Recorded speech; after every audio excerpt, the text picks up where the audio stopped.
हमारे धर्म की कोई पुस्तक आपको अंधभक्त नहीं बनाती।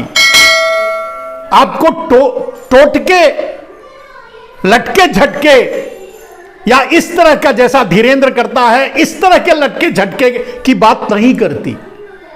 क्यों?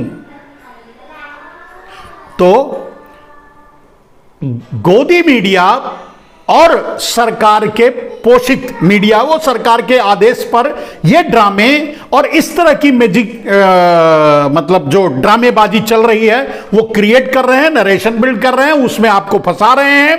वो चाहते हैं आप यही बात करो, आप गरीबी की बात मत करो, आप बेरोजगारी की बात मत करो, आप महंगाई की बात मत करो, उन सब चीजों को आप भूल जाओ। आप सिर्फ और सिर्फ अंधभक्त बने रहो, आंख बंद कर लो। महंगाई मत देखो, गरीबी मत देखो, भूखमरी मत देखो, बेरोजगारी मत देखो। मेरे दोस्त, अपने मां बाप, अपने परिवार, अपने पूर्वजों को कब तक जलील करोगे आप?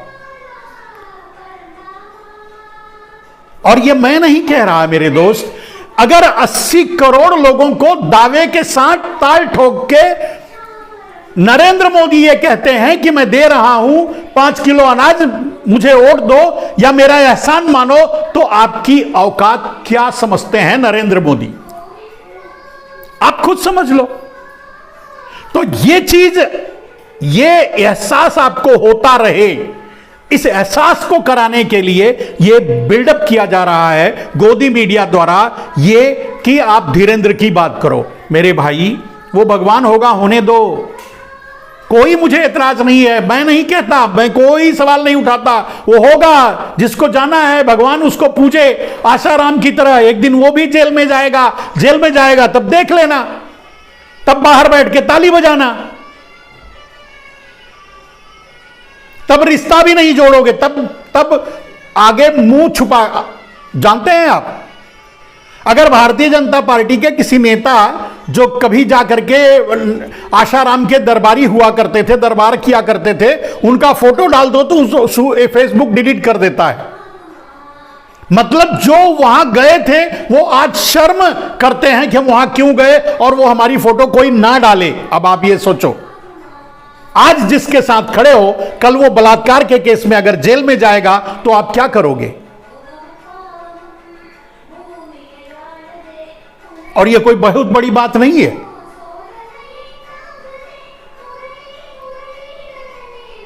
शिक्षित बनो यार, समझदार बनो भाई।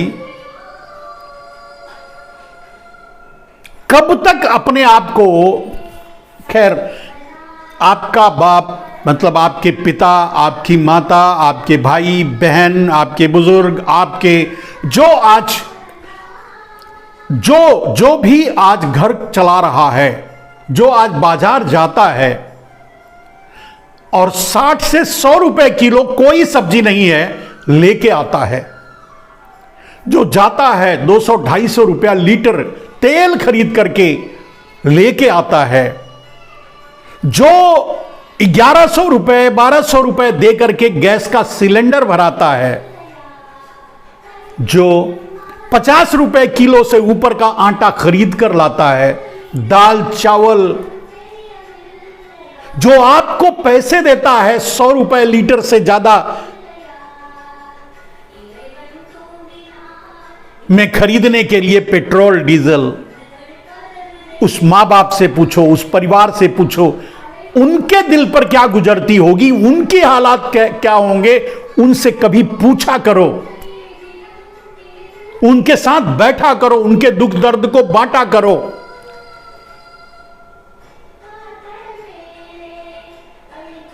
मोबाइल हाथ में होने का मतलब यह नहीं है कि बंदर के हाथ में उस तरह की तरह उसे चलाते जाओ, खुद को काटो, देश के अपने घर को काटो, समाज को नुकसान पहुंचाओ, कुछ भी करो।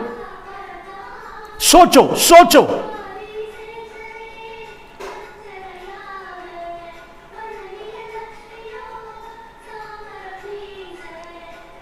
धीरेंद्र आपके घर में रोटी नहीं भेज सकता, धीरेन्द्र भगवान के से बात भी आपकी नहीं करा सकता, धीरेन्द्र आपका सोर्स भी नहीं लगा सकता भगवान। अगर भगवान का यही स्तर है, अगर आपके अनुसार, उस धीरेन्द्र के अनुसार, तो वो भगवान किस बात के? अब वो नौटंकी क्या, ये जितने भी भगवा दलाल हैं वो फाइनली यही नौटंकी करते हैं।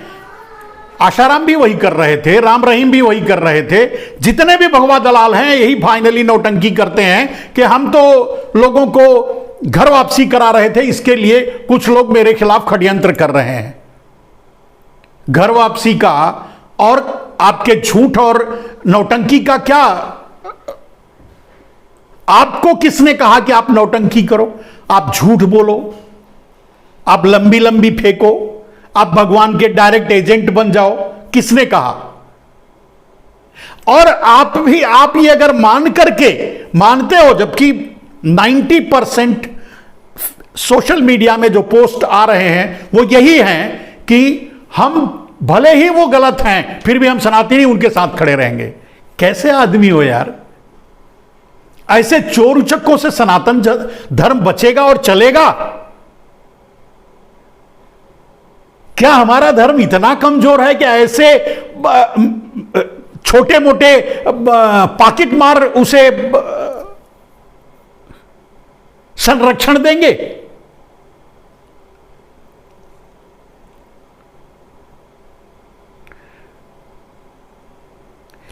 खैर, मैंने अपने तरफ से जो बातें आपको कहीं आपको गलत लगी हो तो उसके लिए क्षमा चाहते हैं, लेकिन जो मैं आपको कह रहा हूं वो बड़ी कटु लेकिन सत्य है। ईश्वर से सिर्फ आप सीधे मिल सकते हो, कोई मिला नहीं सकता, कोई एजेंट नहीं बन सकता, ये सब ठग हैं। अब इसलिए भगवा में ठग है कोई, भगवा दलाल है कोई, भगवा गलत है कोई, तो हम उसको गलत इसलिए ना कहें क्योंकि हम एक पादरी को नहीं कहने जाते, एक मौलवी को नहीं कहने जाते। यह कौन सा तर्क है भाई? गलत तो जहां भी होगा वो गलत ही है, कहीं भी होगा।